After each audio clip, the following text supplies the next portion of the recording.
Mùa đông khắc nghiệt, chiến trường Ukraine vẫn đỏ lửa. Anh Quốc xác nhận cung cấp tên lửa dẫn đường chính xác cho Ukraine. Cựu quan chức Mỹ nhận định Nga có thể hủy diệt Ukraine chỉ trong một ngày không cần dùng vũ khí hạt nhân. Trong khi đó, Nga tố NATO dùng UAV xâm nhập lãnh thổ trước khi xung đột nổ ra. Chuyển sang tình hình khu vực khác, ông Kim Jong-un tiết lộ mục tiêu cuối cùng của chương trình hạt nhân Triều Tiên. Ý ban bố tình trạng khẩn cấp trên đảo Ischia sau thảm kịch lở đất.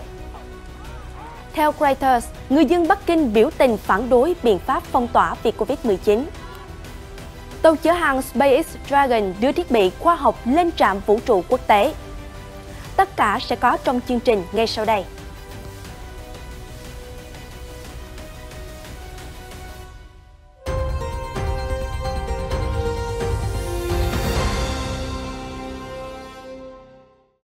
Rất vui khi gặp lại quý vị trong chương trình Thời sự quốc tế. Những nhận định của chuyên gia cùng tuyên bố của các bên liên quan đến xung đột ở Ukraine sẽ được chúng tôi đề cập trong phần đầu của chương trình hôm nay. Sau đó sẽ là diễn biến nổi bật trên chiến trường thế giới. Xin mời quý vị cùng theo dõi.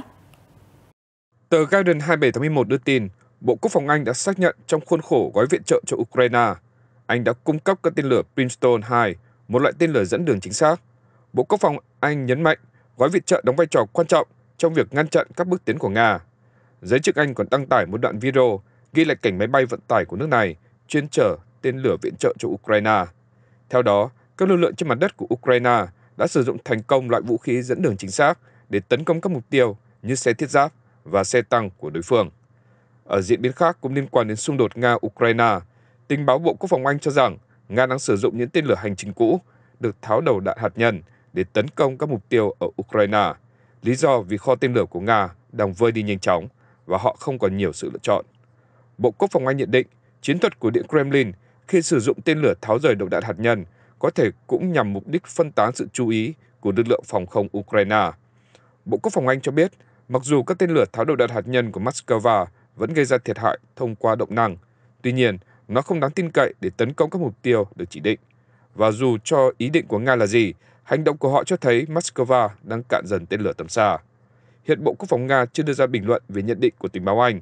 Trước đó, Phó Chủ tịch Hội đồng An ninh Nga Dmitry Medvedev cho biết phương Tây đừng tốn công chờ đợi, Moscow sẽ cạn kiệt vũ khí vì họ có đủ nguồn cung thiết bị quân sự và sẵn sàng sản xuất bổ sung khi cần thiết. Điện Kremlin cũng tuyên bố các mục tiêu trong chiến dịch quân sự đặc biệt nhất định sẽ hoàn thành.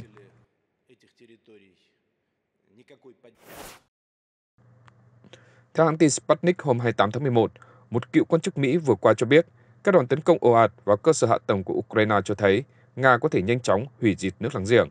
Cụ thể, ông Paul Robert, cựu quan chức Nhà Trắng dưới thời chính quyền Tổng thống Ronald Reagan, viết trên trang web cá nhân, Nga có thể hủy diệt Ukraine trong vòng một ngày mà chẳng cần dùng đến vũ khí hạt nhân, vị cựu quan chức nhận định trong một bài viết.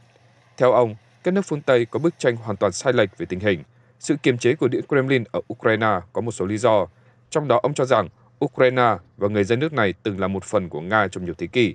Kể từ đầu tháng 10, lực lượng vũ trang Nga đã dồn dập tấn công cơ sở hạ tầng của Ukraine chỉ 2 ngày sau vụ nổ trên cầu Crimea.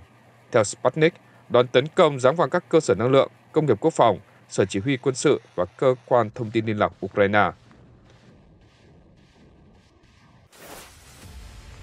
Theo hãng tin Sputnik ngày 27 tháng 11, Thống đốc vùng Peskov của Nga, ông Mikhail Vedenikov tiết lộ các máy bay không người lái của NATO đã cố tình xâm phạm biên giới vùng Peskov của Nga trong nhiều năm.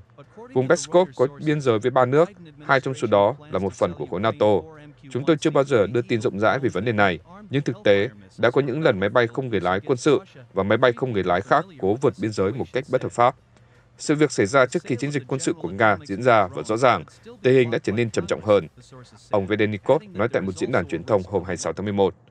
Ông Vedenikov không nêu chi tiết về hoạt động của UAV NATO dọc theo khu vực biên giới hoặc các biện pháp mà phía Nga thực hiện để vô hiệu hóa các UAV xâm nhập. Vùng Peskov nằm dọc biên giới của Nga với Estonia, Latvia và Belarus. Estonia và Latvia đều là thành viên của NATO. Theo Sputnik, quân đội Nga đã thường xuyên báo cáo về việc theo dõi và đánh chặn hàng chục máy bay giám sát, máy bay ném bom và máy bay do thám cỡ lớn của NATO trong khu vực lân cận từ giữa những năm 2010. Tuyên bố của Thống đốc Nga được đưa ra chưa đầy một tuần sau cuộc tấn công bằng máy bay không người lái của Ukraine vào Crimea. Hiện phía NATO chưa bình luận về lời tố cáo trên của quan chức Nga. Cùng với việc leo thang căng thẳng giữa Moscow và NATO, Liên minh quân sự cũng gia tăng quy mô triển khai dọc theo biên giới Nga trong những tháng gần đây. Theo Sputnik, đầu tháng này, Bộ trưởng Quốc phòng Nga Sergei Shoigu báo cáo rằng binh sĩ của khối NATO được triển khai gần Nga đã tăng 250% kể từ tháng 2 năm nay và hiện có hơn 30.000 quân.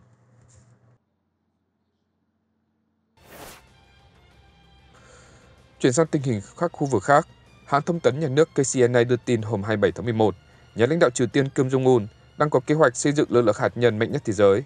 Mục tiêu cuối cùng đằng sau chương trình hạt nhân của Triều Tiên là sở hữu một lực lượng tuyệt đối chưa từng có trong thế kỷ.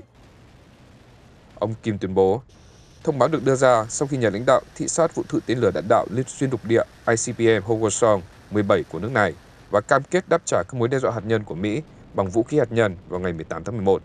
Theo KCNA, tên lửa Hwasong-17, một tên lửa khổng lồ về lý thuyết, có khả năng mang đầu đạn hạt nhân tới lãnh thổ Mỹ. Ông Kim gọi tên lửa này là vũ khí chiến lược mạnh nhất thế giới. Theo nhà lãnh đạo, các nhà khoa học Triều Tiên đã tạo ra một bước tiến nhảy vọt tuyệt vời trong việc phát triển công nghệ đầu đạn hạt nhân trên tên lửa đạn đạo.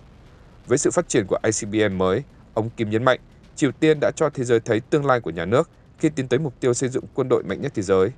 Trong một bức thư gửi cho ông Kim gần đây, các nhà khoa học từ Học viện Khoa học Quốc phòng Triều Tiên cho biết, vụ phóng tên lửa đánh dấu một chiến thắng lịch sử vĩ đại đối với đất nước và thể hiện chủ quyền của Triều Tiên.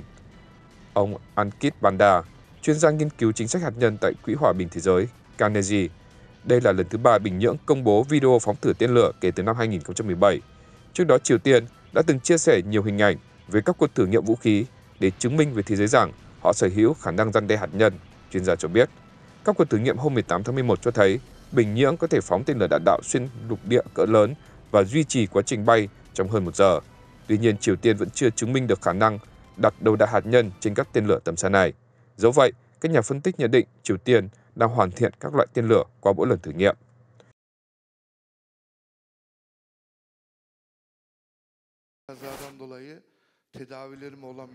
Reuters đưa tin, Tổng thống Thổ Nhĩ Kỳ hôm 27 tháng 11 đã đưa ra tín hiệu xây dựng lại quan hệ với Ai Cập sau nhiều năm căng thẳng. Tổng thống Tayyip Erdogan cho biết trong một bình luận hôm Chủ nhật rằng quá trình xây dựng quan hệ với Ai Cập sẽ bắt đầu bằng việc các bộ trưởng của hai nước gặp gỡ, từ đó sẽ phát triển các cuộc đàm phán. Sau nhiều năm căng thẳng giữa hai nước giáp Địa Trung Hải, Tổng thống Erdogan đã bắt tay với người đồng cấp Ai Cập Abdel Fattah al-Sisi ở Qatar vào tuần trước. Tuyên bố của Tổng thống Ai Cập mô tả là một khởi đầu mới trong quan hệ song phương giữa hai nước. Nhà lãnh đạo Thổ Nhĩ Kỳ cho biết cả hai đã thảo luận trong khoảng 30 đến 45 phút tại cuộc họp đó. Được biết, quan hệ Ankara-Cairo rạn nứt sau khi cựu Tổng thống Ai Cập Mohamed Morsi bị lật đổ vào năm 2013 và những biến động nội bộ sau đó. Ông Erdogan kịch liệt chỉ trích các hành động của quân đội Ai Cập đối với lực lượng ủng hộ nhà lãnh đạo bị lật đổ của nước này. Tổng thống Kazakhstan Kassym-Jomart Tokayev đã đến Moscow vào tối ngày 27 tháng 11 trong chuyến thăm chính thức đầu tiên đến Nga sau khi tái đắc cử. Theo cơ quan báo chí Tổng thống Kazakhstan, nhà lãnh đạo dự kiến sẽ gặp người đồng cấp Nga Vladimir Putin vào hôm 28 tháng 11. Trước đó, người phát ngôn Điện Kremlin Dmitry Peskov cho biết hai bên sẽ thảo luận về các vấn đề phát triển hơn nữa trong quan hệ đối tác chiến lược Nga-Kazakhstan, cũng như triển vọng tương tác trong khuôn khổ hội nhập không gian Á-Âu. Theo ông Peskov, một số văn kiện song phương cũng dự kiến sẽ được ký kết trong chuyến thăm Nga của Tổng thống Tokayev, trong đó có tuyên bố giữa Liên bang Nga và Cộng hòa Kazakhstan nhân dịp kỷ niệm 30 năm thiết lập quan hệ ngoại giao. Hôm 20 tháng 11, Kazakhstan đã bỏ phiếu bầu Tổng thống. Trong số 6 ứng cử viên, ông Tokayev giành chiến thắng với tỷ lệ phiếu bầu lên tới 81,31%. Hãng tin Sputnik hôm 28 tháng 11 báo cáo, Ý đã ban bố tình trạng khẩn cấp trên đảo Ischia sau trận lở đất quét qua thị trấn nhỏ Casimicciola vào cuối tuần qua. Bộ trưởng Bộ Bảo vệ Dân sự Ý Nello Musumeci cho biết, chính phủ sẽ giải ngân ngay lập tức 2 triệu euro, tương đương 2,08 triệu đô la Mỹ để cứu trợ thiên tai cho hòn đảo.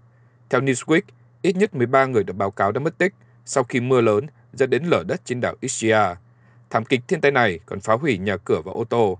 Tình cảnh hỗn loạn dễ nhìn thấy trong nhiều video đăng tải trên mạng xã hội. Cơ quan cứu hỏa Ý cho biết, các đội cứu hỏa đã được cử đến làm việc tại thị trấn chịu ảnh hưởng, với lực lượng tiếp viện đến từ Napoli. CNN đưa tin. Tuy nhiên, Cục Bảo vệ Dân sự Ý cho biết điều kiện thời tiết đang gây khó khăn cho lực lượng cứu hộ trong việc tìm kiếm người mất tích. Nhà chức trách cho biết một số tòa nhà đã bị hư hại, khiến cư dân trên đảo Ischia bị cô lập. Trong khi đó, Thủ tướng Ý Giorgia Meloni cho biết trên Twitter rằng bà đang liên hệ với Cục Bảo vệ Dân sự trong nỗ lực cùng chính quyền địa phương giải quyết tình hình. Ngoài ra, thị trưởng của đảo Ischia là Enzo Fernandinho mô tả tình trạng hiện nay là một thảm kịch và kêu gọi cư dân hãy ở yên trong nhà. Theo đài BBC, giới chức lo ngại một số nạn nhân e rằng đã thiệt mạng sau khi thi thể của một phụ nữ được tìm thấy dưới bùn. Các quan chức Ý cho rằng có thể một số nạn nhân mắc kẹt dưới bùn sau khi lượng mưa lên tới 155 mm trút xuống trong 6 giờ. Bộ trưởng Nội vụ Ý Matteo Piantedosi mô tả tình hình rất phức tạp. Reuters đưa tin, người dân Bắc Kinh hôm 28 tháng 11 đã xuống đường biểu tình phản đối các hạn chế COVID-19 nghiêm ngặt của Trung Quốc khi nhiều cuộc biểu tình khác đã bùng lên ở Trung Quốc. Hai nhóm biểu tình với tổng số ít nhất 1.000 người đã tập trung dọc theo đường vành đai 3 của thủ đô Trung Quốc gần sông Liangma. Một người biểu tình nói, tôi nghĩ chúng ta chỉ cần xác định những người tiếp xúc gần với bệnh nhân nhiễm COVID-19 và những người có thể bị lây nhiễm, như vậy là đủ rồi. Chúng ta không cần sàng lọc toàn bộ khu vực rộng lớn này, không cần thiết phải như vậy. Theo Reuters, một làn sóng phản đối các quy định phòng chống dịch chưa từng có đang diễn ra ở Trung Quốc. Các biện pháp hạn chế cũng đang gây ra thiệt hại nặng nề cho nền kinh tế lớn thứ hai thế giới, Reuters cho biết. Đài truyền hình Trung Quốc CCTV hôm 27 tháng 11 cho hay, tuyết rơi dày đặc và ảnh hưởng đến khu vực tự trị Tân Cương và khu tự trị Nội Mông của Trung Quốc trong những ngày gần đây, khi một đợt lạnh bao trùm nhiều khu vực của đất nước. Tuyết rơi dày đặc đã đổ xuống các khu vực phía bắc của Tân Cương trong nhiều ngày. Đợt rét đậm gây ảnh hưởng tiêu cực đến giao thông, sản xuất nông nghiệp và chăn nuôi, khiến các ban ngành địa phương phải triển khai các biện pháp ứng phó khẩn cấp. Đến 8 giờ ngày 27 tháng 11, một trận bão tuyết đã tấn công nhiều thành phố Tân Cương. Phần lớn khu vực phía bắc khu tự trị ghi nhận nhiệt độ giảm từ 8 đến 16 độ C. Trong những ngày qua, khi tiếp tục đổ xuống, cơ quan vệ sinh địa phương đã điều hơn 80 xe dọn tuyết đến các tuyến đường lớn của thành phố. Trong khi gây ra nhiều khó khăn, thời tiết khắc nghiệt cũng tạo nên nhiều ảnh hưởng thiên nhiên thú vị. Theo CCTV, khi nhiệt độ giảm mạnh, những đám băng lởm chởm mọc lên dọc theo các rìa vách đá ở hồ Acacia tại công viên rừng quốc gia sông Ali ở Nội Mông. Thời tiết lạnh giá cũng đóng băng những dòng suối từng chảy róc rách. Nhìn từ xa, khối băng khổng lồ cao gần 2,4 mét và rộng 28 mét đang mang đến một khung cảnh vô cùng kinh ngạc. Một nhóm thám hiểm biển của Trung Quốc và New Zealand đã hoàn thành xuất sắc giai đoạn đầu của sứ mệnh khám phá các rãnh đại dương sâu 10 km ở Thái Bình Dương. Các nhà khoa học thông báo hôm 27 tháng 11, đài CCTV cho biết, nhóm thám hiểm đã mời các nhà báo lên tàu nghiên cứu khoa học Thám Sách 1 của Trung Quốc, hiện đang neo đậu tại cảng Auckland, New Zealand, với tàu ngầm lặn sâu Fenduzi tiên tiến trên tàu. Theo các nhà khoa học, trong giai đoạn đầu của sứ mệnh, tàu Fenduzi đã hoàn thành 16 nhiệm vụ lặn, 14 trong số đó đã lặn ở độ cao hơn 6.000 mét. Các nhà khoa học đã thu thập vô số mẫu vật bao gồm vi sinh vật, đá và trầm tích sẽ giúp họ hiểu hơn về sự tiến hóa của sự sống trong khu vực sâu. Tàu Thám Sách 1 khởi hành từ cảng Sanya, Trung Quốc vào ngày 6 tháng 10 và đi qua Auckland đến rãnh Canadec ở Tây Nam Thái Bình Dương. Con tàu quay trở lại Auckland vào hôm 25 tháng 11 sau khi hoàn thành giai đoạn đầu của sứ mệnh. Theo CCTV, với các nhà khoa học từ Trung Quốc và New Zealand, chuyến thám hiểm vừa cung cấp thông tin quan trọng dưới đáy đại dương, vừa thúc đẩy hợp tác khoa học trong tương lai giữa hai nước. Tàu chở hàng SpaceX Dragon đã cập bến thành công trạm vũ trụ quốc tế ISS vào sáng sớm hôm 27 tháng 11, với sứ mệnh cung cấp các nghiên cứu khoa học, vật tư và thiết bị mới cho phi hành đoàn quốc tế. Tàu chở hàng không người lái đã được NASA và SpaceX phóng từ trung tâm vũ trụ Kennedy ở Florida vào thứ Bảy 26 tháng 11. Nhiệm vụ tiếp tế bao gồm các mảng năng lượng mặt trời mới cho phòng thí nghiệm quỹ đạo của trạm và hạt giống để trồng cà chua lùn nhằm giúp tạo ra một hệ thống sản xuất thực phẩm tươi liên tục trong không gian, theo trang web của NASA. Những thông tin vừa rồi cũng đã khép lại chương trình Thời sự quốc tế ngày hôm nay. Rất cảm ơn sự quan tâm và theo dõi của tất cả quý vị. Xin chào và hẹn gặp lại.